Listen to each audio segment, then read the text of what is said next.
What's up, boys and girls? It's your girl Erica from a Classy Climb blog. Go ahead and drop that lovely city and state in the chat and hit the like button. Listen, you guys, I had to stop and get some coffee. I had to leave the office. I was doing too much, but I'm here. If you can hear me, you can see me, put a 1 in the comments and drop your city and state so we know we're all here in attendance and ready to go. Now, as you can see from my thumbnail, the North remembers. Now, you guys know I'm a diehard Game of Thrones fan because it teaches so many life lessons where, again, I'm going to just go there. The Game of Thrones, at the end it was like, it was the game of the Starks. It was the family from the North because they were solid, because they played the long game, because they stayed in it, because they stayed 10 toes down, because they planned for years, right? They stacked up food for years, right? If you pay attention to that show. Now, season 8 is broke my heart because it should have been stretched out over 3 years. But anyway, if you see the show, the family was done wrong. And the youngest family member, one of the youngest, she wasn't the younger brother, the others were younger. She said, okay, I'm going to come back after I re-up and I'm going to kill all y'all. And she did. She took them all out, right? Took all of them out. Now, as much as those of you who read the book, you already know we wanted Lady Stoneheart to be in the book, but they couldn't do it. HBO silly. Okay, they're just silly. Now, why is it important? Because that's just it. The pack survived, the lone wolf dies. Every time someone tells me about how they a lone wolf and they're going to do everything by themselves, I just laugh. Because in every movie, every scenario, every long-term shit hits the fan, you die. Okay? Even the ninja assassin sometimes got to go to sleep, right? And that's for those of you who watched the Come Here movie, if you know what I'm talking about, Ultimate Fighter or whatever movie. Let's go there. All right, guys, so here's the numbers. Okay, I think y'all in here good. Put a 1 in the comments. So first things first, I don't know if you noticed, and I was going to have lots of screenshots, but I apologize for being in the car. They said that the recession ended 15 months ago. Now, wait a minute. Didn't you say Donald Trump was in there ruining the economy? But now you tell us that the recession ended 15 months ago. Now, do y'all feel like the recession ended 15 months ago? If you feel that way, please let us know. If you feel the recession has ended 15 months ago, go ahead and put a yes in the comments. But if you don't, go ahead and put a no in there.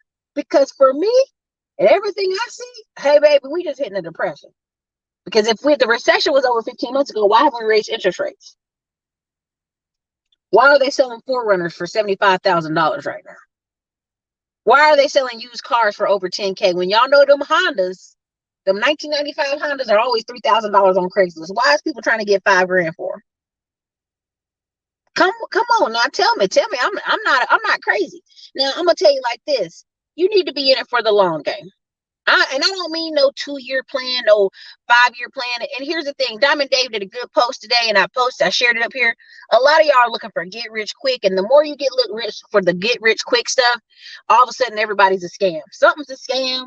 This is a scam. Everything's a scam. That person, they done dealt with 10,000 people, but 2 people mad with them, so now they a scam.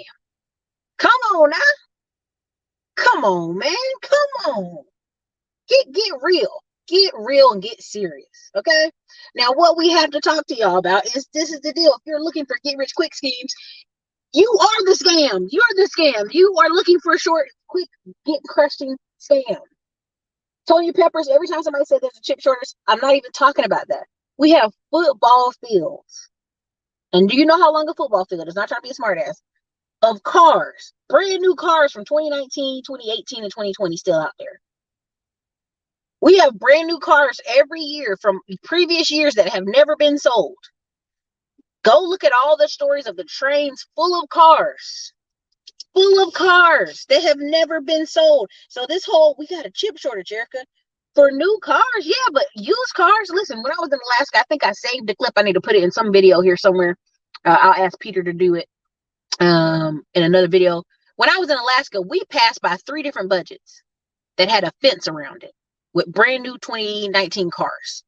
And I'm sitting here like, this is how they locked up the cars. Now, again, if you guys are short-term memory people, if you only follow news this much, you won't understand what I'm talking about. Hertz, knowing they were going to go bankrupt because they were a zombie company, right? They knew. They were like, man, we a zombie company, and we've talked about that. If you don't know what a zombie company is, get inside the right 20%. We talk about it there. We'll talk about some more in there in a little bit too, in the coming weeks. Zombie companies know they're dead, right? They have enough money just to pay the debt, and they really ain't gonna ever grow. They're gonna be stagnant for many years, aka Japan. So they go and buy up other companies. Well, Hertz knew that was coming down the pipeline for them. And when that happened, they closed all their smaller branches, right? That they purchased what? Budget? Other smaller branches of companies. So when we're in Alaska, rental cars in Alaska are gone, and rental cars are going for almost $200 a day, which I had to pay for. And I went on Torino app going, hey, you know what? I'm going to get around that. Since they got a rental car, I'm going to go on Torino app and rent a car for maybe 100 a day. No, they were 150 over there too. 160, 170, 180 $80 a day. We leave the Alaska airport, and there's fence around. Like, it's the most ghetto thing I've ever seen. Just a fence around brand new cars in the old budget building. That's it. That's all they had around those cars. Brand new car. I mean, literally 50 over there, 100 over there. It's just sitting there with a fence around it and the lights turned off. That's a false artificial scarcity. So a lot of people say, Erica, well, you got 2 Kia Souls on the app. Yes, I do have 2 Kia Souls on the app. Everybody knows that. That's not a secret. I'm not hiding that business. That's not hidden. But I haven't bought any more. You know why? Because I know this is an artificial pump up. This is an artificial pump up. There is no shortage of cars. Drive an hour out of any town and you will find some cars. Don't let this hype fool you. Okay? This is not about well, we ain't got no chips, Eric. Ain't no chip. There ain't no chips for the cars. This is not true. This ain't true. I know people who work for dealerships. Yes, for brand new cars, even for some of the old cars they want to fix. My mom and several of my aunts and cousins get calls every day. Hey man, you want to sell your car to us? We'll pay you $25,000, $30,000 for it. Dealerships. Why? Because they create an artificial scarcity. So if they buy a lot of the old cars, people with paid off cars, mama got paid off car, aunts got paid off car, uncles got paid off car, all of them got paid off cars. Hey man, you know that Jeep Cherokee you got, man, don't you want to bring it back and we can get you something else? No, I don't want to get another loan. Got a paid off car. Right? So again, this is an artificial scarcity moment. This is artificial. All right? And that's just with the cars. That's just me talking about cars. And I travel a lot. I know y'all don't see it. I travel to go visit properties and visit stuff and check out different parts of the city and the country. So I'm not just pulling these numbers from my butt. You know what I mean? These are things I actually physically do and see. If the recession ended 15 months ago, why didn't we raise interest rates? Why are people running for their life out of California and New York? And I get it. New Yorkers y'all can love New York till you die, baby. You can love California. California knows how to party till you die. And that's fine. But guess what? People still living there. Okay? Like, say what you will. Okay? And now this is where I'm going with this. Get where you want. Get where you want to be. Now, a lot of people are going to say, Erica, these house prices are crazy. This is outrageous. Get in the house you want to be in. And people say, but the prices, Erica, the prices of the house. Well, what about the prices? Here's the thing. A lot of these prices are going to fall. But if you're one of these master plan communities, you're going to be straight. You know why? I'm telling you right now, the master plan community I was checking out moving into in Georgetown, Texas. Yes, outside of Austin. It has its own little shopping plaza. It has its own little grocery store. It's got an elementary school. They're going to have a middle school they built up there, but your kids will have to go to the high school down the street, right? Okay? They've got it insulated. They got houses in the back for $500,000. They got houses in the front for $200,000. They got houses in the middle, and they got you spread out too. Like, this is a master plan community that's almost miles of area. So you are in your own little insulated city inside of Georgetown, Texas. Now, Siler City, I'm saying it totally wrong. But if you go look up Georgetown, Texas, there is a old folks community inside of Georgetown that is miles long. It's over, I think, 1,000 or 2,000 acres of houses and property, and they're in their own little insulated bubble in their own little community. They drive golf carts everywhere they go. They've got grocery stores and they've got stuff inside their community. So when people say, well, why you been talking about master plan communities, Erica? Because master plan communities is what they want in the future. Because guess what? It don't matter what's going on outside your neighborhood. If you can go to the grocery store, if you can go take your child to school, if you can go to the coffee shop, if you can go to yoga class, if you can have security, you know on average what your neighbor look like. The kids can ride the golf cart around just fine without people worried about it, them getting snatched up. That's where you're going to move and that's where you're going to be. So when people talk to me about house prices, I go, don't buy a house if you're looking to move next year. Oh, I'm going to move next year. I'm going to get a bigger house and a bigger house and a bigger house. Listen, baby, listen.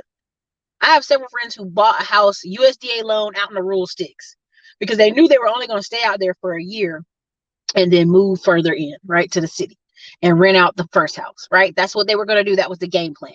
They knew that.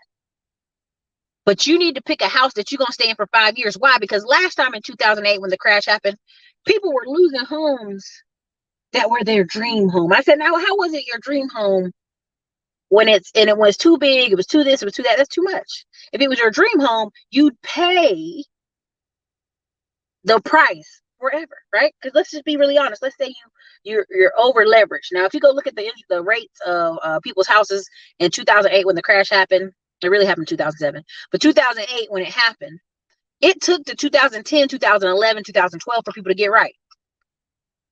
But let's just keep it a buck. If you were renting in that time period, renting kept going up and up.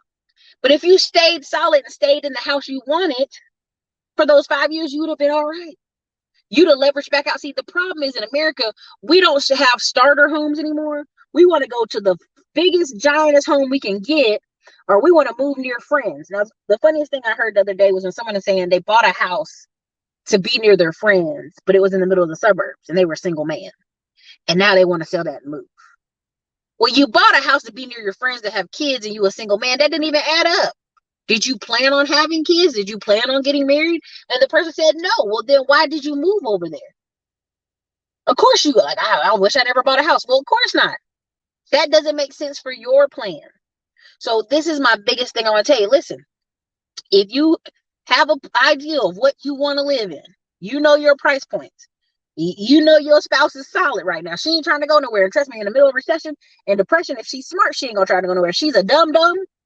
Good luck. That's you chose her. Choose better. Okay. Women are about security. Okay. And you get in that neighborhood. Well, now you know, hey, for the next 5 years, our kids are gonna do what? They're gonna go to this school, be in this neighborhood, grow around these type of kids, these type of people. So pick the house you want, but stay committed to it for 5 years, because that's kind of how this thing gets funky. That's how it's going to be for 5 years. That's why listen, if you're a New Yorker, I see you say, I love New York, and you 10 toes down for New York, salute to you. Be 10 toes down for New York. Stay in New York, and that's okay, because you have to commit it to the ride the wave, either way it goes. Okay. And that's okay for me, because I feel like if you're that committed to New York, that's where you need to be. You'll thrive. You'll find opportunities. You'll grow in that city, because that's where you're choosing to be. Okay.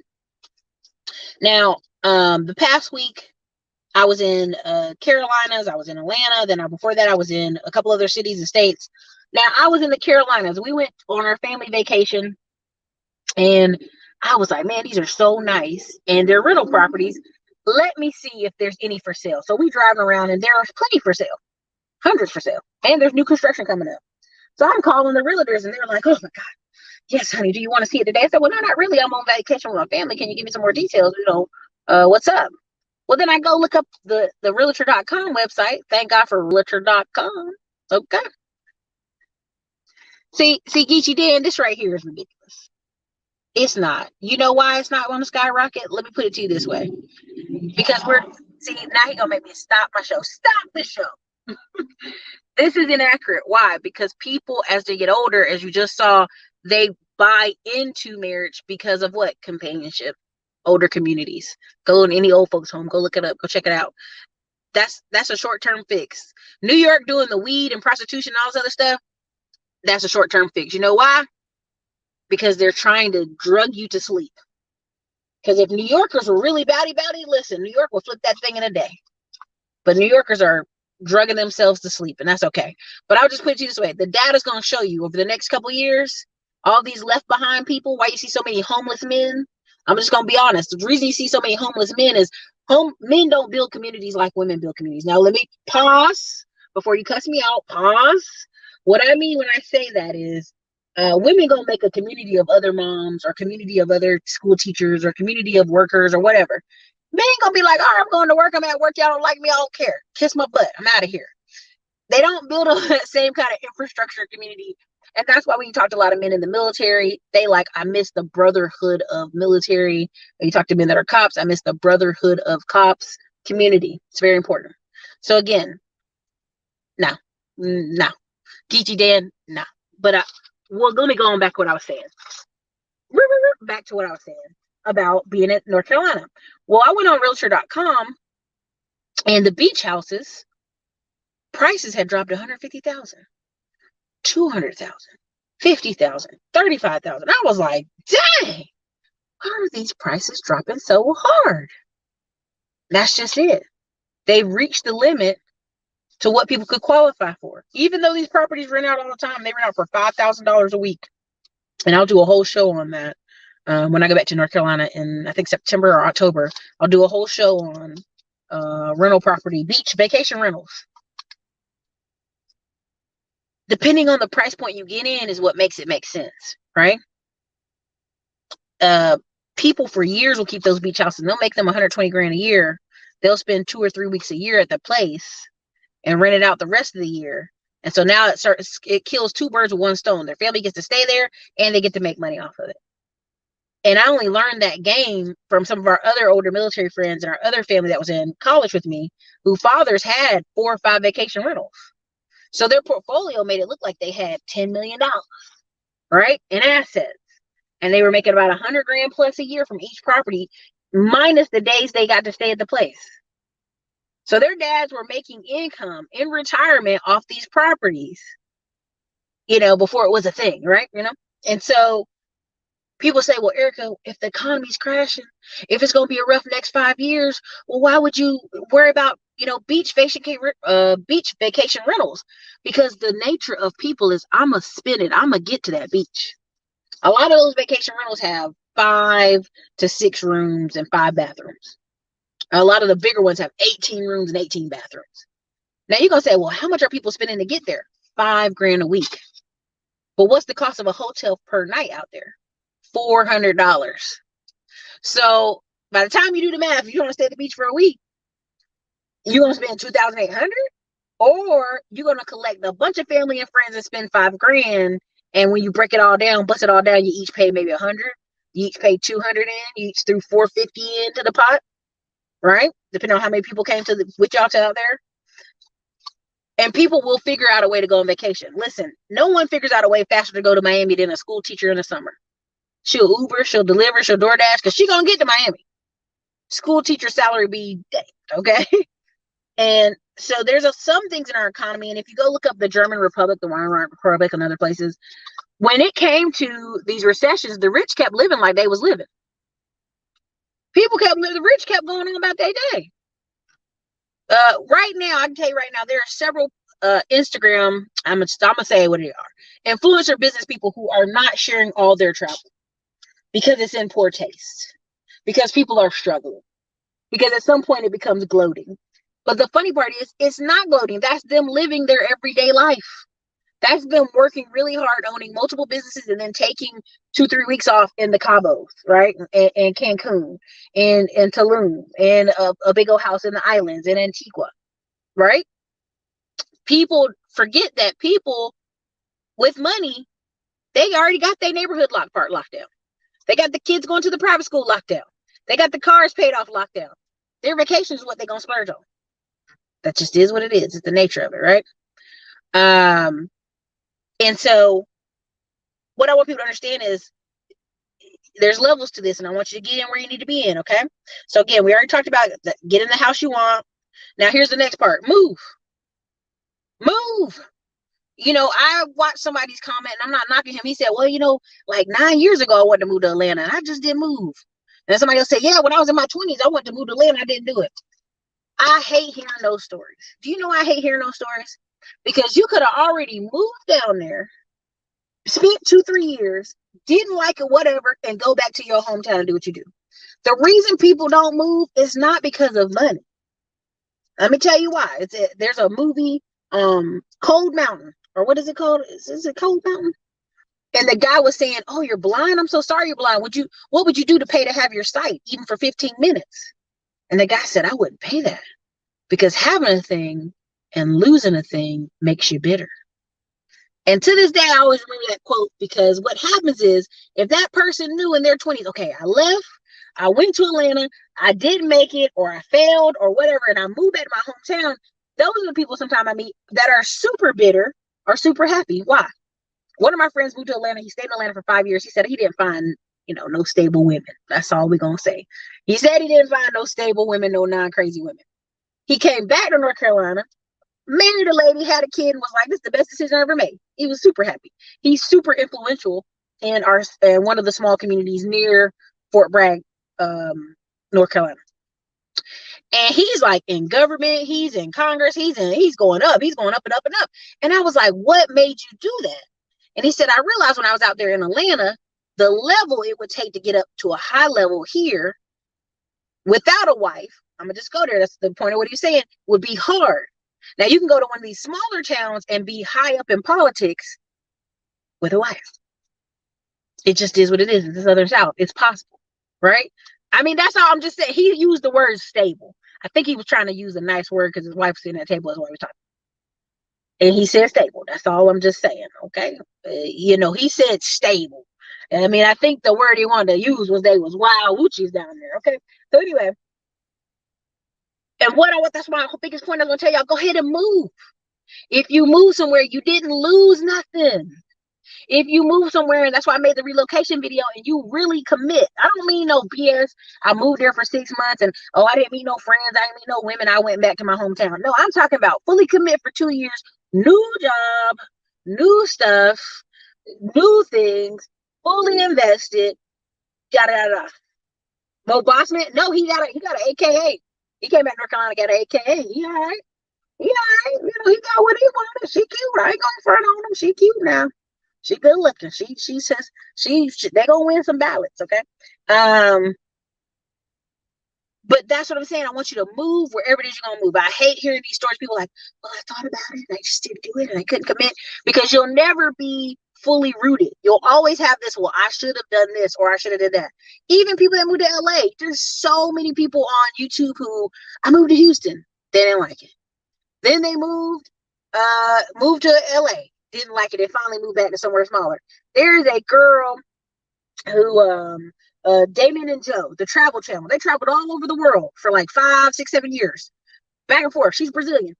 Left LA, right? Kept showing really cheap, great apartments in LA. Left LA, bought a whole house cash in Connecticut, and got her mom living there with her. And people are like, "How did she do that?" Easy. She made a lot of YouTube money and some other money, took that cash money and bought some $200,000 house with a big old backyard in Connecticut and called it a day. Now, I'm not saying that's for everybody. That's no way am I saying that's for everybody. But if you know people who are creatives, they work in acting, they work in LA, they work in the industry, they all crave some type of stability, making enough money so they can have some stability.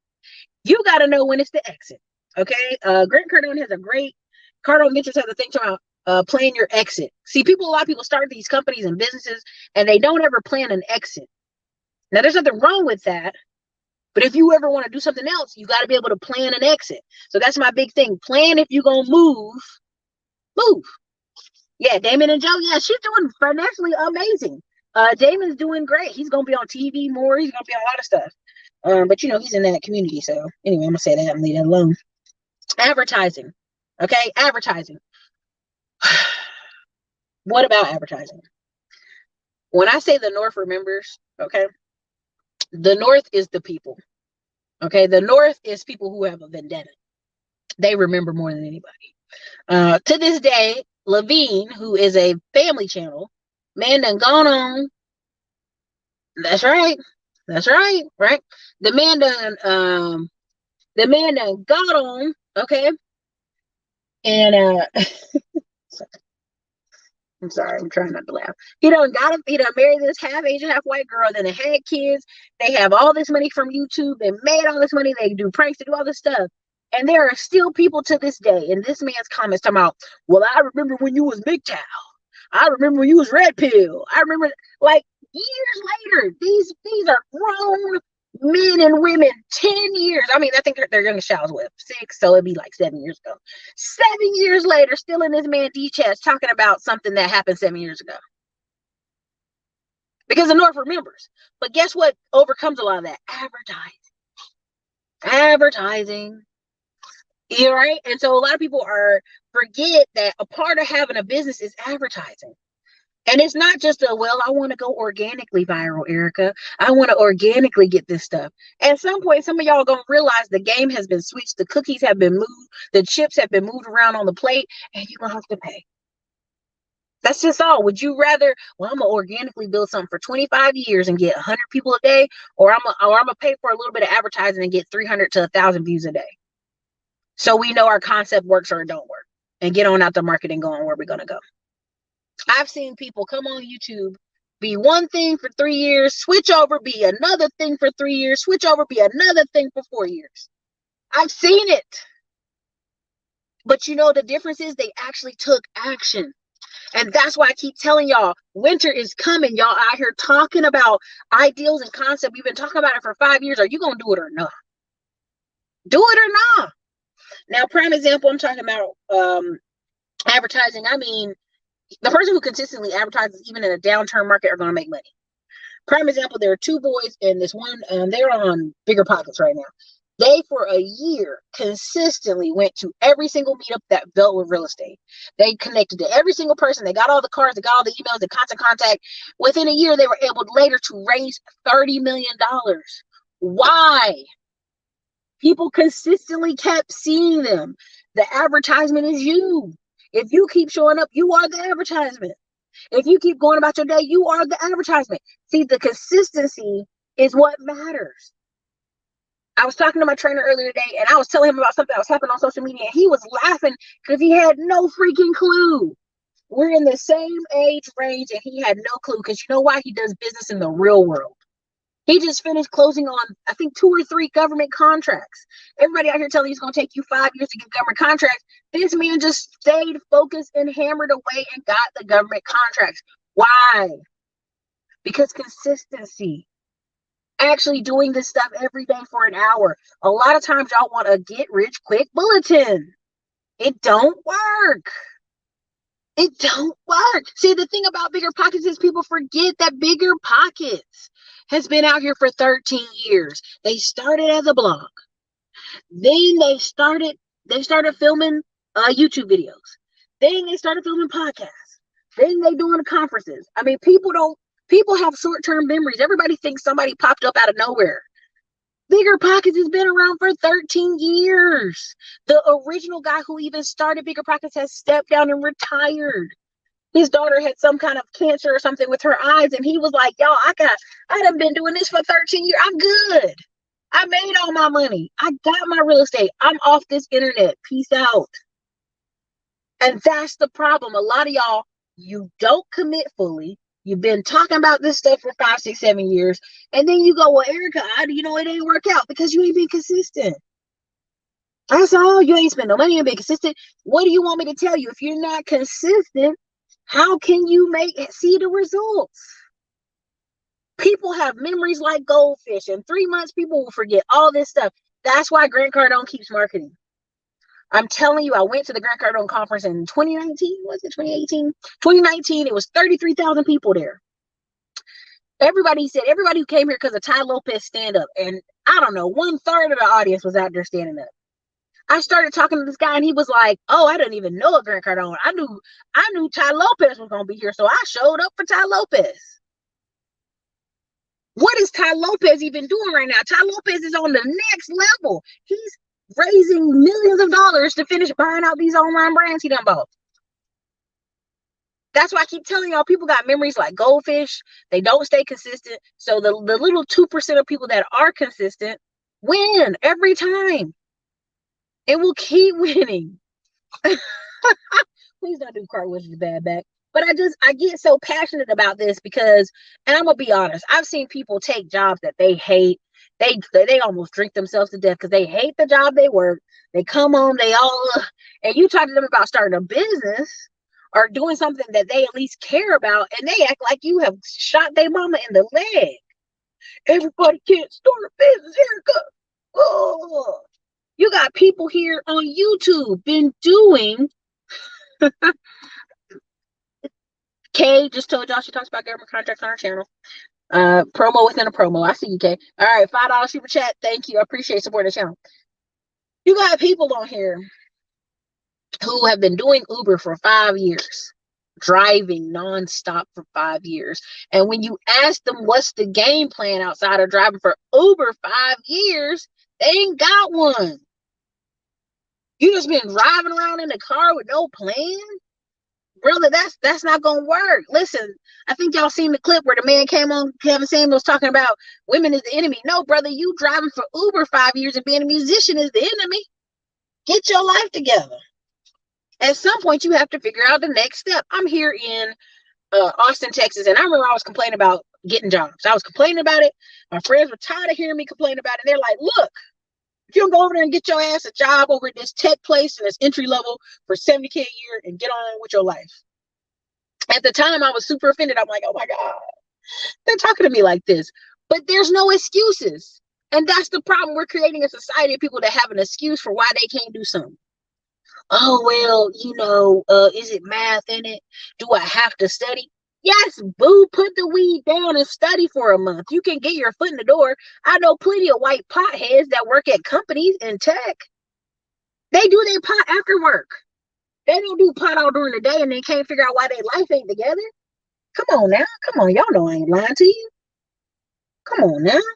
Again, football and college. These colleges are running out of money. This is what's happening. This is what you're seeing. These colleges are running out of money. And because the lawsuits are coming in where it never made any sense to not be able to let these kids promote their own brand and their own name, now, because of it, you're going to see a lot of these kids. You're already seeing stories of kids, I'm going to say it because it has to be said, white and Latino, okay, kids who are making 6 figures already in high school off their likeness. If y'all don't think people are prepared for this down the pipeline, y'all are not ready. You got little Jerome who can barely read, but he tall and big. And so you're like, we're going to make all this money when he get to the NFL. Baby, y'all already playing the wrong game. Little Jerome, if you cut his hair and shape him up and actually teach him something how to talk, he would be doing better. He would make 6 figures in football in Alabama at 17 years old. My nephew, who is 14 years old, makes money consistently. More than most adults, unfortunately. He makes more than the national average, and he's 14, and this is just summertime cutting grass, and has an employee, and they drive around, and they cut grass, and they have yards, and they do work, and they have somebody that gets on a ladder and power washes. He don't do it because he's scared of heights. He's 14. You got to understand, y'all not playing the right game, and y'all playing delayed, and so y'all want to come on this internet and act silly and do these little internet beefs, and you need to grow up. It's silly. There's so much money and opportunity out here, but what you have people playing is the wrong game, and winter is coming. And shit, winter's here, y'all. But I'm just going to say it, winter's coming. The reason I'm not out here over promoting the Turo business and the rental car business and all this other stuff that I'm involved in is because I can see it's coming. There's not going to be another stimulus. A lot of y'all in September going to have to figure out how to get back to work. When I sit here and tell you, you better thank God Kamala hasn't been able to allow 500,000 Indian folks in here, because y'all going to be a wrap. I don't, Jermaine, but I am learning to this year. No, he's not driving. He has an employee that drives him, y'all. My nephew's 14 with an employee. Come on now. Thank you. I'm just saying. So again, yes, the Roll Tide employees there's a boy in high school that get paid $1 million right now. But because y'all are behind the 8th ball, You're not even studying enough to prepare your kids for the real world that we have out here. And I know y'all get mad when I do this talk about parent. You're not a parent. You can't talk about it. Baby, we didn't want to hear that shit. Because when something go wrong with little stinky Jerome, you want us to help you. So shut your mouth. You don't prepare them for this new world we're in. You got them playing football day and night, practicing day and night football, but you don't have them reading no books. You don't have them getting no financial education. So even if they could make $1 million at 18, you can't even get them in the door. You're talking about NFL, so you can be on TV and you as a mama can be seen. My baby gonna buy me a house. Why haven't these moms got their life together to buy their own damn house? Every one of these stories is ridiculous. Yeah, I'm buying my mama a house. Your mama's 50 years old and she ain't figured it out yet. Well, she had these kids young. Okay, she had kids young, but what's the problem now? So again, I want y'all to understand the chessboard is moving and y'all playing. Y'all playing the wrong game. Y'all want to play the let's go to Miami and be seen game, and that's not the game at all. If you haven't looked at some of these fitness YouTubers who all started supplement companies before the downturn, okay? You see them creating these energy drinks before the downturn. You don't notice the trend that's happening, pay attention. I'm sitting here telling you to get in tech, and people are like, well, I want to do what you do. Are you me? If you ain't me, you can't do what I do. That's just the truth of it. Like, I'm not trying to be funny. We all have our own individual talents. If you know yourself, and you know you're going to just work a job for the next 10, 12 years because you need something to do with your day, go get the highest paying job you can get, bro. Why would you not get the job paying you $150K a year, $120K a year? You know why? Because you don't want to work that hard. Just tell the truth and shame the devil. You just want to show up and get a check. You want to show up and send some emails. You want to show up and be on Facebook all day. You want to show up at work, but really not work. And that season is over. That economy is over. It's over. I know a 27-year-old dude he's a general contractor here in Austin, Texas. He stay busy. All he do is get out truck, do an estimate, and send his guys to do it. He don't even be getting dirty, y'all. He don't even get dirty. These young folks ain't playing with y'all. They already know what to do. I got staff older than me by years. And you know what I'm doing? Just creating work and you know why? Because they're from an older boomer generation where they'll just show up to work every day. And they okay with that because that's the old mindset. As long as you create it, they'll show up and they'll run it for you. So y'all got to figure out where you want to be in this, because you can either be the young person managing something that makes sense so you have more time with your kids and your family, because we don't live forever, especially in the Black community. Y'all eating so many damn collard green sandwiches, people having heart attacks and high blood pressure and hypertension and all this stuff. You already know life is precious. Life is short. A lot of folks don't live past 65, unfortunately. It shouldn't be that way, but it is. Then you need to be able to get yourself and your kids ready to run with the ball. As I think it's Beyond Win Shirt says, run the effing play. You can't have these kids running the play if you ain't even paying attention. Country Wayne, and this, I meant to put this in advertising, but I forgot. My bad. Country Wayne made $330,000 every month from Facebook. Why? And first thing he said is, I don't cuss. And everybody's like, well, you can have comedy and be cussing. See that you already losing because you want to argue the right to cuss. People already losing because they want to argue the right to cuss. They want to argue the right to wear bonnets and sag their pants and look crazy at a restaurant called Turkey Leg Hut. They want to argue with the airlines when they tell them your shorts too tight. They're too small. Your booty hanging out the bottom. You can't fly on a plane like that. How dare them? That's racism. Y'all playing the wrong game, arguing about the wrong crap. Are those fights important, that kids be able to go to school however they want to wear their hair, all this stuff? Sure, little Jerome want to wear braids, fine. But make it a way for little Jerome to make money that's independent of him having to assimilate for a non-Black person at a job. Figure that part out, because y'all so deep in the weeds fighting about Jerome's hair, you miss the fact that you don't have no plan for Jerome to go out in the real world and win. You don't have a plan for these children. And Erica, why are you talking about these mamas? Because if you're a mom or you're a dad watching this show, you know what I'm saying is real. You know when you go to work and you hate being at work, laughing and kikiing up with some goofballs that ain't telling no funny jokes because you got to get along to keep your job. Do you want that for your children? Do you want it for yourself? Can you imagine spending another 5 to 10 years at work kikiing on bad jokes? I can't. No, I cannot, and I will not. I don't have to do that. Again, I'll talk more about it this week in the class coming up, where we'll have on we have an Airbnb guy coming on, we have a credit guy coming on the YouTube channel, but we also have people coming inside of the Right 20%. I know I've been taking a little break, but I'm trying to get y'all prepared for what I'm seeing, and I'm preparing my own family, right? I had to literally, hey y'all, look at these properties. Okay, hey y'all, look at this piece of land out here. Look at this blueberry farm in North Carolina. Let's go buy this blueberry farm and go get us a couple contracts. You know, we'll have the workers. You know what I mean? You have to prepare your family for the long term, right? Well, Erica, why you want to buy this blueberry farm out here? You live in Texas. Because if something go left, I'm going to come back out here and be near y'all with my pew, pew, pew, right? Like, you have to be preparing your family for real stuff. And these people aren't even preparing these kids that they're grooming for football to be on TV, because really you're not preparing them for financial wellness. You're preparing them to be on TV to be seen. And I have a whole video, but I'm trying to hold back, where we're dying for attention, and there's a reason in our community we're dying for attention.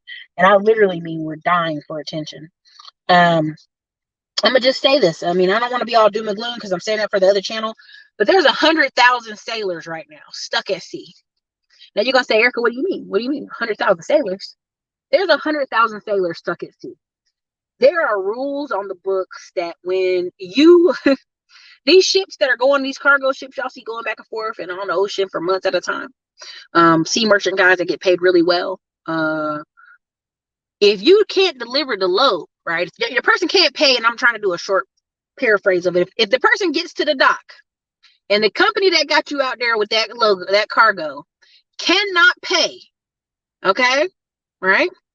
Cannot pay for that docking fee and the rules, and it has nowhere to go. Guess what happens? You have to stay on that boat. You cannot leave that boat. I'm sorry. I know I shouldn't say that, but I had to say it. Collard green. They're actually a thing in Robinson County and in North Carolina. It's you actually can get a collard green sandwich. It's like 2 fried fritters and collard greens in the middle. I'm not even joking. It's a real thing. And so I'm gonna hit you up in a second. There's 100,000 sailors stuck at sea. What is that telling you? Pay attention. Wake up. If there are 100,000 sailors on multiple ships that can't dock because the company that ran them out there to sea can't pay to unload the cargo, they stuck on the boat. Go Google stories of where they had teens stuck on boat for 2 years, 3 years, 4 years. People stuck on boats because they can't let you back off, because the company that owns you won't pay, and that company can file bankruptcy and you be stuck on the ship. They had one where where all the people got off the boat and he was the last person to get off. And he's like, okay, I'm getting off today. And they said, oh, we can't let you off. You got to sign this paper. He signs the paper and now he's responsible for the whole ship. He literally had to beg off the side of the ship for people to bring food. Ship ran out of oil and gas. So then guess what? It's not heated. It's cold. Again, this is real stories, y'all. This is when people tell me, oh, the recession ended 15 months ago. I say, y'all not paying attention. I'm not paying attention. Winter is coming. It is like about to be here. Now, what you gonna find in September, October, November, and what I found when I looked at those rental properties, a lot of places were vacant. September, October, November. I said, oh, that's why they want to sell these beach houses. They haven't booked up. Now, people book stuff at the last minute, but they haven't booked up. Now, I went and looked, and I'm gonna go ahead and say it. I'm gonna have to say it. I went to Provo, Utah, looking in Salt Lake City, Utah. They already booked up for all the fall and all January, February, March, which is prime snowboarding season. Why? Because people gonna get that vacation in. They're gonna get it in. They're gonna get the vacation in. They make it a priority to get the vacation in. If y'all, there's a thing this guy said, I'm gonna post in video chat and y'all get mad at me, I don't care. He said, if y'all DM'd and followed up with home sellers as much as y'all DM and follow with fat chicks for booty, y'all would be millionaires. Now I ain't gonna lie, I laugh really hard because there are probably people blowing up people right now in that order. They're not serious about life. And this isn't a bash show. I'm not trying to do a complete bash. I'm trying to do a financial show. But what I realized is when I came onto YouTube, the people that I thought I was speaking to, I wasn't speaking to. People don't get serious to their 30s. When all of a sudden knees start hurting, back start hurting. Man, I don't want to go to work like this. Oh, I gotta laugh with dumb Joe and the key. That's when people get serious. So I'm gonna have a series of questions inside the community tab, and we're gonna put out some $5 and $10 little step twos and guides to surviving the depression. But y'all will see them soon. But he said basically, what topics would you suggest for YouTube? Brandon, again, I have a whole YouTube course. You can get in there. It's a training. It's ongoing. It's year-long coaching. What you have to understand is don't come on YouTube doing trendy stuff because you have to keep chasing the trendy stuff. You do a combination of evergreen and a combination of trendy. Now, here's another thing about it. What is something you could talk about for the next 10 years and you would never get tired? You really have to think about that, because you have people out here becoming the relationship guy or girl. Now they got to talk about it for 10 years. And they already tired of talking about it. You know how I know? Because I know them in all kind of forums and groups. People are so tired of talking about it. There's one lady who's the coupon lady. She's tired of talking about coupons. All her kids are grown. All the stuff you see on her channel, she be buying for her children to take to day house. Okay? You get on here talking about cars. How long do you want to talk about cars? You get on here talking about Big Booty Betty. How long do you want to talk about Big Booty Betty? You got grown men married, and I'm going to say it, to fat white women and fat black women with kids in their house talking about you a man you shouldn't get married. Why? Because they started talking about it 10 years ago and they still talk about it. Yeah, I went there. Y'all know who I'm talking about. Okay? You got people talking about they going overseas to chase hot women. They wife they got is not even hot, but they happy. But they done started their whole YouTube on talking about how to go overseas and get hot chicks. So now they stuck talking about it. Choose your life. Best thing I can tell you right now. If you are unhappy in your business, change it, because you chose it. If you don't like it, you can change it. If you want to walk away from it, walk away from it. The thing, what I tell people when you talk about stuff so big like Chicago, one, let me just be very honest, and I'm gonna say something, and I know people gonna hate me. You will never have more importance than the mama and daddy. You just never will. There's no amount of overriding the code. It's a natural survival instinct to want to take care of our mama and daddy. And what does my mama and daddy say? Even if your mama and daddy's life is a hot ass dumpster fire, the natural urge is to gravitate to what the parents say to do. Now, this has caused problems generationally for many people because they have bad parents. May love them, but they're not good parents. People who are already in the trenches in Chicago, building nonprofits and working with kids every day, donate to them. Don't try to reinvent the wheel, right? Tim Jackson's in Dallas, and he is doing an amazing job with young black boys. I'm just going to donate to him. I cannot solve all the world's problems, and never will I desire to. What I realized along the way, the most important people I can interact with every single day is the children I birth from my body or adopt. I'm going to just be honest. The ones that you birth and they live in your house and you feed them, you will have the biggest impact on those people. Period. I think it was Tim Duncan. I'm trying to be careful. Not Tim Duncan. What's the light-skinned black coach whose son killed himself? I hate to do it this way, but I have to say it. He adopted more children. And they asked him, why did you adopt more children? He said, because I had love in my heart. I had better understanding. I'm a better parent now. I know better. And his sister he had a son, the son that did kill himself. The sister said, if he'd have just calmed down and lived a little bit longer, everything he was wrestling with would have went on, would have been over. Now, I'm not saying a 19-year-old don't have problems and don't have issues and don't have concerns, but what happens if you live a little bit longer in life? Yes, life is filled with regret, life is filled with issues, but you would live to fight another day. There's no one out here in this earth that can end you but you. And you have an override protection of yourself, right? You naturally, your body naturally protects you from dying. If you start swimming and you start to drown, your body's like, fight. Fight, baby, fight with all you got, right? If you're doing stuff, your body is fighting every day to keep you alive. So my biggest thing is, yes, would we love to help every kid in poverty in Chicago? Unfortunately, a lot of times it's the mom. I've met several Black women now who literally picked up. They didn't know where they were going to go, but they had to get out of Chicago because they had Black boys, and they moved to Georgia, Atlanta, just is what it is. They moved to Houston, they moved to Dallas, they got jobs, they worked because they knew I had to give that child a systematic, statistic really, chance to survive. And that's what's happened with these New Yorkers. They done left New York, they left Connecticut, they left Philadelphia, they left Boston, they left Baltimore. They taking these kids down to Atlanta and Florida, and these kids still acting up. It is just what it is. But you have to figure out the children underneath you and the children to your right and your left. I'm only going to have the highest and most influence on the physical children I birth, the ones I adopt, I feed every day in my house, and my nephews to the right of me, my nieces to the left of me, right? That's it. Now, my younger cousins in the family, they're like, Erica's on YouTube. That, yeah, sure. But overall, the children you directly talk to and hit every day, yes.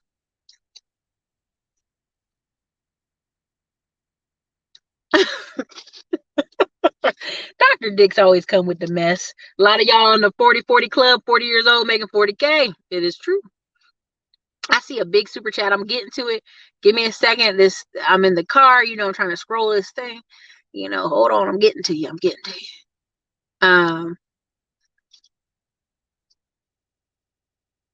Not coming home from contracting Afghanistan to visit until everyone there runs out of money. Thank you, Mo. Congrats. Please be safe. Keep yourself safe. I'm just being really honest. Like, y'all have to figure it out. You really do, because government contracting it's a game of consistency. I know everybody's like, oh, you got to network, you got to partner, you got to do other stuff. I'm just telling you, it's a game of consistency. The whole water, I don't even care about that. You know, I don't care about that because here's what's the problem. Here's what people don't realize. All these restaurants, these lower end cheap burger restaurants, they're going to be like Japan. They're going to be like Korea, where somebody opens the door and slides your plate out. You give them your ticket number and they slide your plate. You ain't even going to be able to talk to them no more. You ain't even be able to see what's going on in the kitchen. They're going to slide your plate out. Go to Japan. Go to Korea. Listen, y'all act like I ain't been nowhere. That's why I laugh, because I'm like, I've been overseas. They've already let go of that dream world of these super high-end restaurants, right? A lot of this stuff is here, slide your noodle pack out. You go to 7-Eleven in Japan, you gotta use the microwave to boil your own noodle pack. Okay? They got all kind of food, but you're gonna have to boil your own noodle pack, okay? And so what you see when you go to Italy, places like Italy have these small restaurants that have like, here's a bar. You're going to sit at the bar. You're going to eat your pizza and you're going to drink, because they can control that financially. They know they got to have just 10 people here every time. They know you can take your food to go. You can walk with your box. You can go on about your day. Okay? You can serve a smaller amount of people and keep the restaurant afloat and keep your family afloat. That's just all there is to it on that part. So again, people at Burger King and what Waffle House always fighting, these people in these positions, honey, they about to come through here and lock a lot of y'all up, and I'm not even worried. Not even worried. How does one person become well-rounded like you do? Princess Heart, I read a lot. We had a speech impediment as a kid, so we were working on that, and then my aunt worked as a librarian, and our family like forced us reading books all summer, or sometimes she'd have to babysit us, and so we'd be at the library sitting at tables or running around in there because she was at work. So lots of reading. Not only lots of reading, let's be very honest, it's not just lots of reading, it's lots of doing. Right? So people can say whatever they want to me about this trucking. I've been in and out of it. Talked to 3,000 plus drivers on the phone, running backgrounds, doing background checks, doing drug tests, calling people middle of the night, towing trucking companies, all this engagement in 3 years that I learned that nobody can take away from me. They can't take it away from me. I learned it. Hard learned it. Okay? Can step back from the industry, step out of it 2-3 years and come back and do it again if I wanted to, but that's just it. I don't want to. Okay. I can sit here and see a driver do a YouTube video and he's like, yeah, I'm making all this money. Look at all my cars. He's spending all his time on the road. You go watch it. Don't take my word. Go watch these channels. They hire felons. They hire guys fresh out of school. Insurance make it crazy high. What's going on in California is going to go nationwide. That whole Uber driver thing, and you can't be a contractor, it's going to apply to trucking companies as well. There's a reason I'm segueing. I'm trying my hardest to say, if you're not really rowdy-dyed, like really rowdy-dyed, like run an authority, run it hard, just you, your fam, with 4, maybe 3 solid drivers and 3 trucks and go, I don't want to hear about it. Because I know the numbers. I know the math now. You can't trick me with no flashy conversation. I know the math. I know the math. So that's why when people try to sell me on something, I'm like, I already know the math. You know how I get well-rounded is I actually do. I actually start these online blogs. I actually start these online projects. I actually start these online shops and online businesses. I sell something on Amazon. I do all these different things because I want to test it. Now, I understand a lot of you work a 9 to 5 and you're busy. You can't do it. But what you have to understand is you're going to have to hour block a time every day for an hour every day.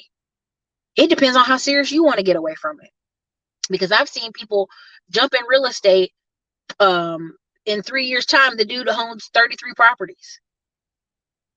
Just does 33 apartment complexes and mobile home parks because he's just every day on it, calling up everybody you know, talking to everybody he meets, just nonstop, just immerse themselves in it. And so how do you become well-rounded? Find something you want to talk about, be about, immerse yourself in it. Find 10 of the top books on that conversation, read those 10 books, and then start taking action.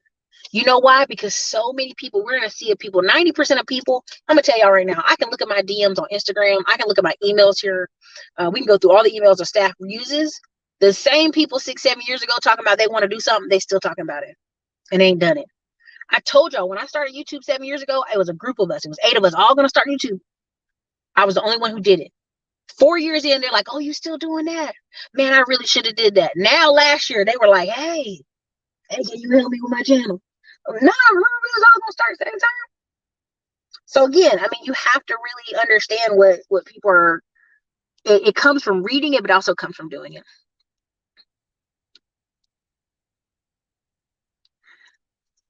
See, chicka boom, chicka boom. What winner? So the winner, I mean, economically, is the easy times, the easy money, the easy stuff, the easy, like when people say, oh, Wells Fargo closed all these personal lines of credit. Oh no, what are people going to do? The business people still getting lines of credit. I'm in 3 groups today and they still are getting lines of credit. They're still getting business lines of working capital. They're still getting equipment loans. Today, I wish I could show you on my phone. Every couple of days, I just get my phone blows up with companies going, hey, we looked you up. Sorry, you got the beep, beep, beep.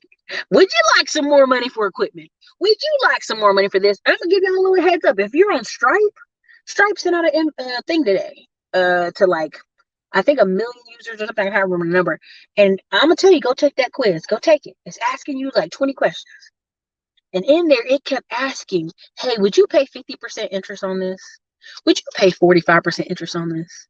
Would you pay 10%? And it was like the same question over and over. And I'm like, well, damn, do they think I'm done? Why they keep asking me? And they told you before they started, hey, we're going to ask you the same question 10 times in different ways. Please take your time and look at it. So I'm looking at it. I'm like, this is crazy. No, that's crazy. No, that's crazy. That's crazy. No, that's a no. That's too high. That's crazy. What I realize is they're testing the appetite of people who are getting money on that platform. Now, Stripe, if you know anything about PayPal loans, Stripe loans, fintech is basically if you run your business through Stripe, which is a lot of companies, selling stuff, Shopify, all this stuff, consulting, coaching. If you're in laptop ATM, I'll be putting more modules up. You'll know what I'm talking about. If you're in Route 20%, they'll also be in there too. These people running their business through Stripe, right? And Stripe's getting 2-3% here and there, and they're getting money off them, every transaction. They're asking you, hey, would you take a loan with 50% interest? Would you take a loan? Would you take a $25,000 loan if we charged you $5,000 in interest? Would you take all these things? They keep asking the same question, repeating over. And you know what I was learning? What they're trying to figure out is what is the appetite of how far they can push? How far can they have crazy interest rates and you still say yes? Because you're a business owner and winter is coming. All the easy credit cards, all the easy stuff, that's gone. It's gone. That easy stuff is gone. Okay? Let's go. So that's what I mean when I mean winter's coming. A lot of people who were like, I'm gonna get in the game next year. Okay. Good luck on that, right? Because I know you need to make a decision on what you're trying to do. There you go, G Blur. That's really what it's about. It really is.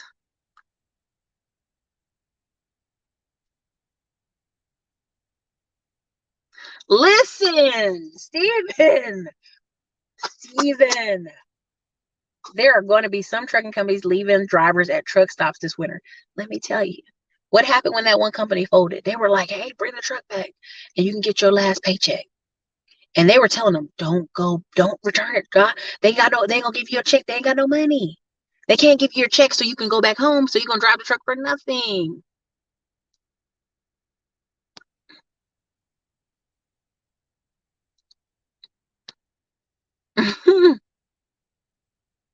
I'm not talking about him.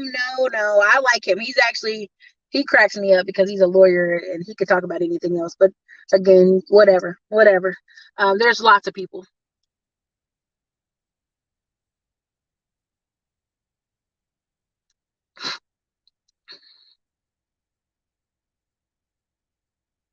Thank you. That's what I'm trying to get you to understand. There's not enough programs in this world that will replace quality parents and family as a foundation. There's nothing. And I'm telling Tony Dungy is the guy. That's what I was talking about. They've adopted more children because he's like, I'm better now. I can do it better. Because he lost the son. Now, if the son was gay, that's nobody. It is what it is. If the son was gay, so what? Guy's super Christian, but killing yourself at 19? That's crazy. So yes, Tony Dungy is who I'm talking about. Thank you. Everybody know who I'm talking about.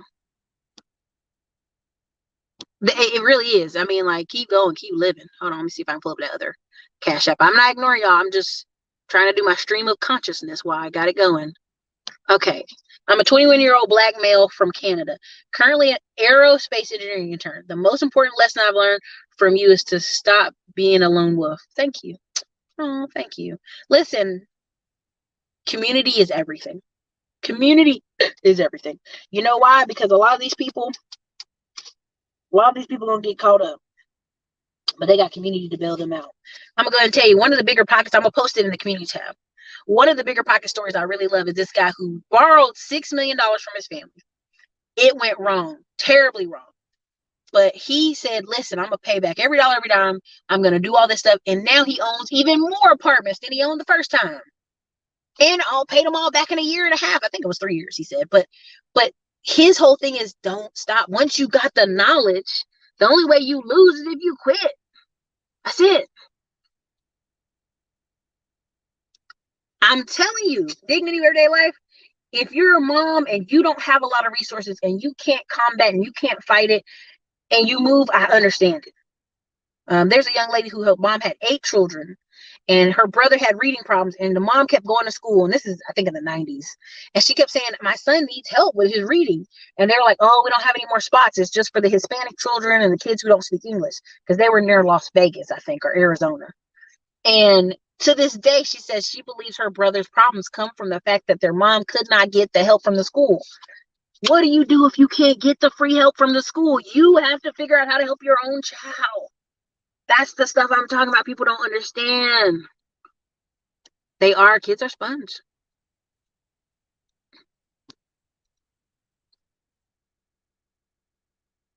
There you go.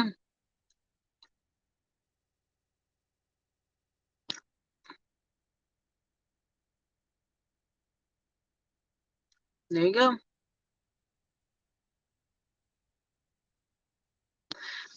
And at the end of the day, like, I know I'm like ready to get on this parking lot. At the end of the day, this is near my office, so I'm safe. I'm not worried. I've got the PPP in the car. In the day, what I want y'all to understand is like, I'm not like, yeah, let's just make all this money off people. No, I really am putting out products and services where I'm like, you can go start your own thing, go be your own thing. I could make millions if I just told y'all a bunch of bullshit lies on here. I could make millions if I was like, yeah, girl, sister girl, if you could be 500 pounds and you should get the man of your dreams. I could do all this stuff and lie and don't. But you know why I don't? Because I'm solid and I will forever be solid and I will forever be okay. I'm going to do a video in December to show y'all literally how to you lose $1 million and how you make $1 million back. And I know People are like, oh, fuck her, man. But I don't care. You know, I don't care because this is internet world. Y'all want to be liked on this damn internet and not even in your real life. I spent the past 30 days with my family, with my grandpa, with different people in my family, and those were the best 30 days ever. Not traveling and tricking and being in people places. Like, nah. Being able to go, hey, fam, we're going to the beach. We're going to be here. We're going to be there. Let's do this. And that's what a lot of people don't understand. Like, you have to have a why that's so deep that no little comment, no little slide slaps, no little mess will stop you. You got to be in these things for 5 to 10 years. So somebody, and I'm going to wrap it up kind of with this. Somebody sent me a bunch of properties in Detroit. And I said, well, honey, I'm not buying anything in Detroit. If you don't know, until they get my employee out, I'm boycotting Michigan. F Michigan. I'm not investing another dollar in Michigan till that tenant gets out. That's been there for 21 months. Not paying no money. Being a professional tenant. Not paying. She sent me some properties and I said, girl, I wouldn't even pay you $9,000 for that property. That property's $18,000, but I got to do the whole house. You want me to rebuild the whole property, which is going to cost me $100,000, and I won't even get the appreciation because that part of Detroit is not appreciated. So I can't even cash out, refinance that property. That's a dead game. That's a dead game. I'm not playing that game. And I know they're trying to market and sell to people in New York and California, like, hey, if you buy this property in Detroit for $18,000, then you put $100,000 into it and fix it all up, and the tenant pays $850 for the next 10 years, it'll be great. Yes, I do agree you should have to play the long game, but people put money in real estate for the appreciation, for the write-offs, for the benefits to them. Now, there's a video, I'll probably put it inside the Rights We Present in the other class, in the Facebook groups, but essentially the guy just talks about the fact that he went and bought a fourplex because his son was going to college there, and made it an LLC, and his son is the property manager, even though he really ain't doing nothing but taking the payments online over that property. Well, then he bought a vacation rental. Well, now that's an LLC. And all he did is structure his own life for his own children, him and his family, where everything they do, he created a job for each child, created a paycheck system, everything for that whole family inside real estate. So real estate's a long game. It's a 10-year game. I don't put money in real estate and be like, well, I better get it out in 2 years because if I don't get it out in 2 years, that's silly. Why do you think people are in Brooklyn still? The problem in our community is we want everything to come back 150% money cash on return in a year and a half, and that's not investing. That's gambling. That's gambling. That's not investing.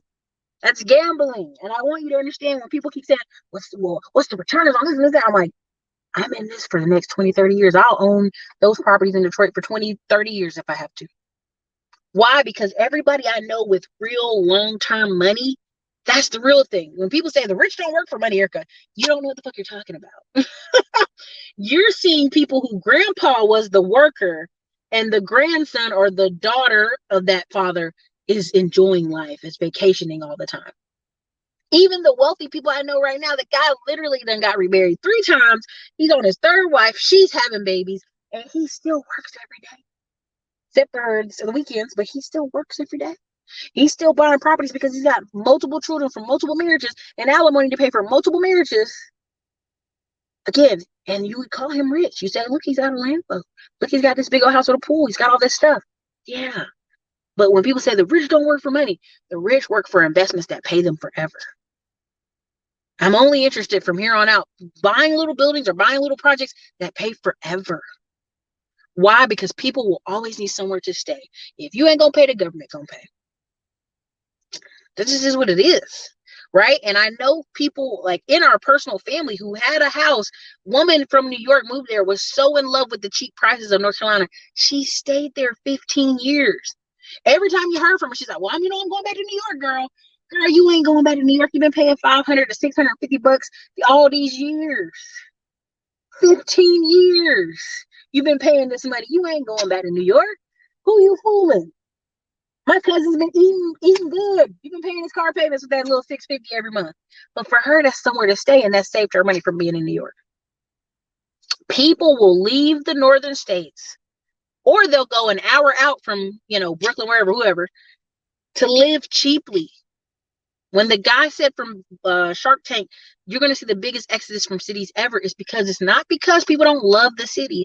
It's not because work isn't in the city. It's because they cannot afford it. And they much rather, if you didn't learn anything from last year, people will much rather get a check from the government for $1,000 and go live in the middle of the woods for $500 and build a little homestead and be like, I'm a homesteader now, than they would ever want to go out and really hustle and work for it.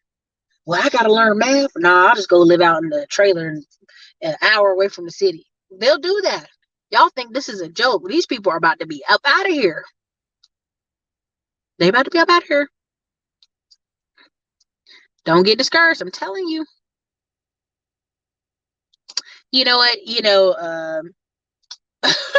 What I tell people is don't look for your family to be extremely proud. Like, wait till they see it. When you pay for vacation or you pay for stuff, and then all of a sudden they had the vacation, like, you pay for this? I told y'all, I've been making money for years, and it wasn't until I was paid like $350 in crab legs and a bunch of seafood that my family's like, damn, you must have some money. Look at all this seafood you brought up in here. Your family's the last people to see it. So, I mean, I'm glad she's proud, but I just go on.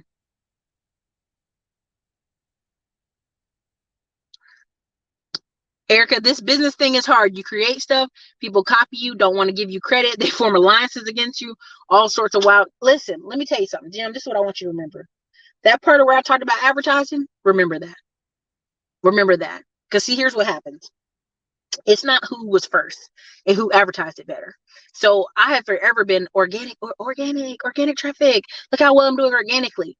People don't respect that, right? People respect, it's called The Speed of Trust. It's a great book to read. And I've met people now who they spend $3 to $4 grand every month on advertising. They haven't made YouTube videos in a year. I literally paid the money to get them on the phone and talk to them for an hour. And I was like, oh my God.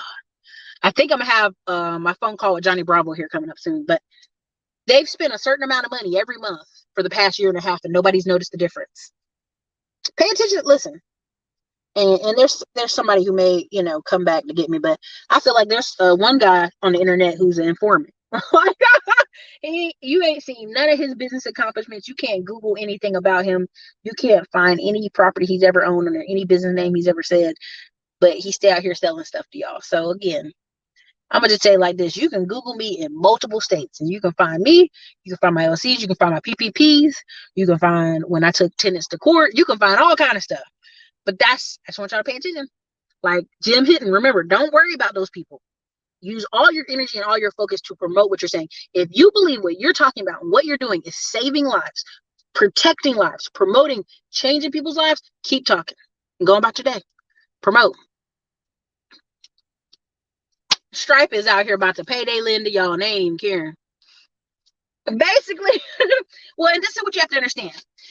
If somebody uses Stripe and let's say they get a $25,000 loan, and Stripe's going to take 15% of every time somebody makes a sale on your page, they take 15%.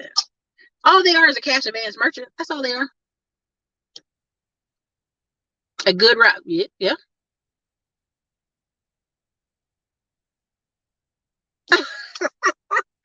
Listen, that's not just Black YouTube. That's white YouTube.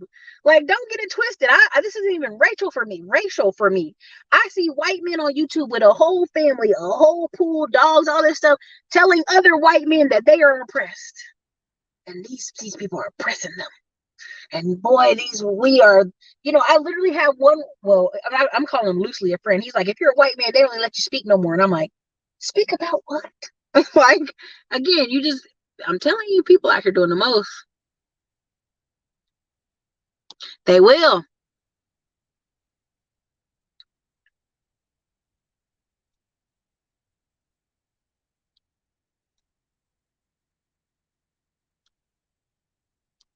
My first business, my competition was paying off the local. Woo!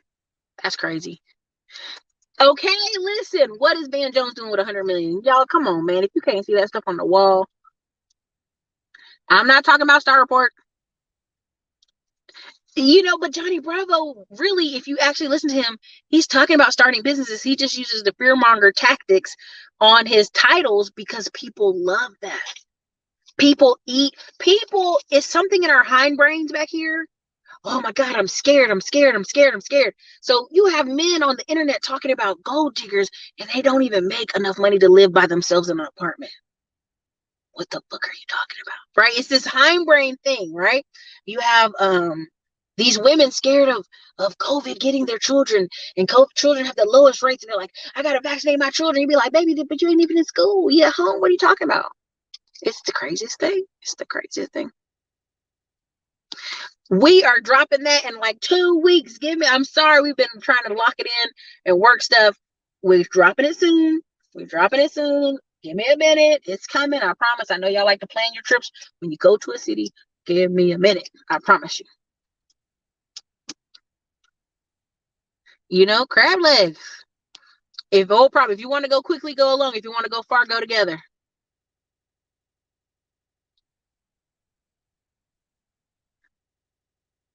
There will be blood. Listen, let me tell you something. You know, listen. Once you leave the coastal states, you can never come back.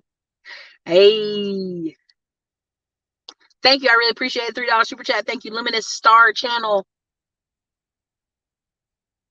Hey, congrats. I'll see you in class. Does real estate with HOA appreciate more? It depends. It depends. It's hard to say. It's money out there still. Right now, we have over 2/3 of childcare centers closed. Why? Because they can't get women to work it. Why? Because those women are home with their own children. Why? Because those women don't have nobody to put their children with to go send them to school because of the pandemic, right?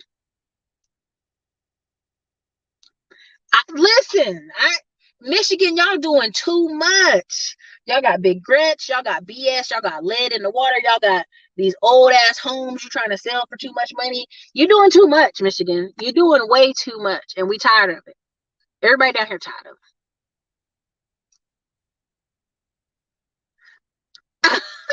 No, I'm a fast talker. That just is naturally fast talker since I was 5 years old. So y'all can slow the video down, but again, it just is what it is.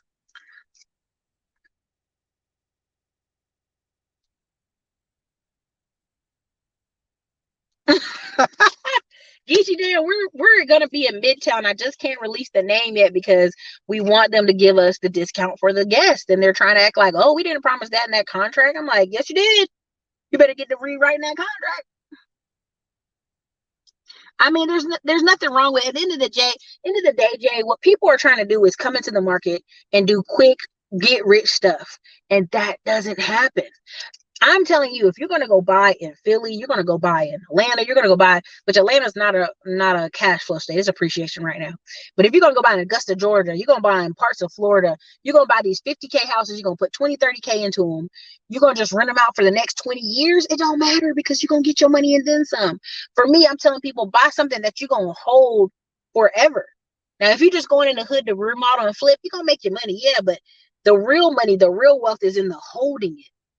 That's why people got in love with the BRRRR strategy on Bigger Pockets so much, because people only had just enough money to buy that first house. Then they had to cash out, refinance it, and buy the second house. They only had enough money for that. But what happens when you don't want to hear what I got to say? I mean, some point you got to have actual money. But anyway, I got to get out of here. I've been out here because it's just crazy. I will say this: you can still eat in indie industry. I don't want to leave y'all with depressed thoughts. Okay, let me be very clear about that. Edmund says when a business industry gets popular, it's too late for the new people to eat unless I'm looking at it wrong. You're looking at it wrong. Because see, here's the problem. People come into an industry and they think I better make $500,000 or I ain't doing this. So most of y'all only make 30, 50 grand from your job a year. So how dare you think you're supposed to come in the industry and make $500,000 out the gate? That's crazy. When I talk to people about trucking, I go, the number one person that makes money in trucking is a truck driver. If he goes from being a truck driver to owning his own truck, and he can master booking his loads, getting stuff in flow, or he gets his wife to help him and they get into a flow, there's several black YouTubers and white guys who've made 40K. Like, they'll be on a month for a roll, like a whole month. And then they'll make 40K gross and 20 something after when it's all over there. And then they just take the next month off. This is what a lot of guys do in November, and then they take all December and January off, or part of January off, because the roads are snow covered and they don't feel like it. They're like, I'm not gonna be out there. I must be home with my family, snugged up in the cold with my family. And I get it. right? So again, there's money to be made, but you have to understand the environment, the people. You got to really learn a business. And what happens is when I talk to people, they really want to come into business for a year, 2 years, and make $1 million and then stunt off onto the sands of the beaches.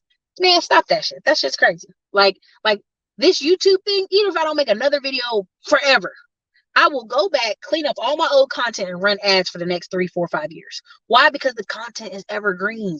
Because I know what I'm talking about. Because I'm bringing you data. I'm bringing you stats. I'm showing you where the people are moving to. And I'm telling you, in 3, 4 years, call me again when they finish clearing out Atlanta. Let me know, because they're gonna clear y'all out. So I mean, my thing is, if you talk about stocks or something like that, and somebody's talking about a stock, yeah, it's too late. That stock had already boomed. But I don't want y'all to leave here and be like, oh, I'm gonna. There you go. I mean, again, Geechee Dan. Here's where we get into the weeds and people lose what I'm saying. You're losing already what I'm saying. Dispatchers make money too. Dispatchers. I just want to tell you, dispatchers. Okay. And what that got to do with what I just said? I'm sitting here with 3 years of knowledge and knowing stuff. And I'm sitting here telling you, and that's the number one problem. Be like, oh, I got to tell you that also they make money. Dispatcher can only make money if the driver moving. Dispatcher booking loads for who? The driver. Dispatcher got to get up on the middle of the night and call who? The driver. Dispatcher got to get up and do what? Talk to the loading center. Come on, y'all. Stop playing with me. Stop playing semantics with me. I know women and Diamond Dave gonna get together and do that soon. Jeremy, I'm gonna tell you, listen. Man, get on out of here, Tyler Bennett, before I cut you. My speech teacher was from New York. So everybody keeps saying, why do I talk so fast? How do I talk so fast? I'm from North Carolina. The speech teacher I had was from New York. So I thank her. She probably would be terrible, horrified at how I talk now, but that's why I talk the way I talk. But yeah, Jeremy, there you go. It's a wrap. Now, see what's going to happen. It's going to take a little 90-day window here when all these car repossessions and these sheriffs getting everybody at these damn houses and these people getting put out and getting the boot. You're going to have a minute here where it's going to be like, oh, Lord, what's happening? Not before school, not before the children got to go to school. Y'all putting people out, but yes, they putting y'all out. Y'all are getting out. When the court came and asked me, would you like to let the tenant stay a little? No, she got to get out. She been there 21 months. I'm telling you, if you're not into any of these businesses for a good 5 years, now listen, 3 years is all I need for a truck. 3.5 is all I need. I know the data I need. You could go back and have one truck and rent it all year long and do well, but I got all the data I need. Okay. So if you're not gonna be in something for 5 to 10 years, when I talk about real estate, I'm talking about when I buy real estate, I ain't, unless somebody die in the house, we ain't selling it. We can keep it now forever. If I sell it, I sell it to a family member, I sell it to somebody I know. Because other than that, we're gonna keep it forever. Till the wheels fall off, we keep it. Because everybody I know with real money, not this. Look at my rented Lambo and my Torino strips and my BS with loans on it. Real money have real estate in their portfolio. All roads lead to real estate. That's what I'll leave y'all with. This is your girl Erica from the Classic Line blog. I think the discount codes I have on there right now, maybe it's summer. I think summer is one of the discount codes. I'm not certain. I have to check with the class. But again, good luck, y'all. Get these skills out here because it's about to get funny. It's about to get wild real quick. It's about to get crazy.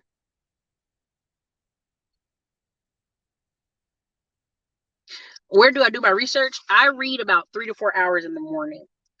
I read articles. I read Business Insider. I read stock conditions. I read newspaper. I'm on different newsletters that specialize in different information. Trust me. I mean, that's all I do. Listen. There you go. Anyway, good luck. Winter's coming, and the North remembers everybody who. There's an old saying: people you see coming up, you're gonna see coming down. Remember people who said something crazy to you on your way up and on your way down, because what you're gonna do is Arya Stark them. Peace out, you guys. Have a great day.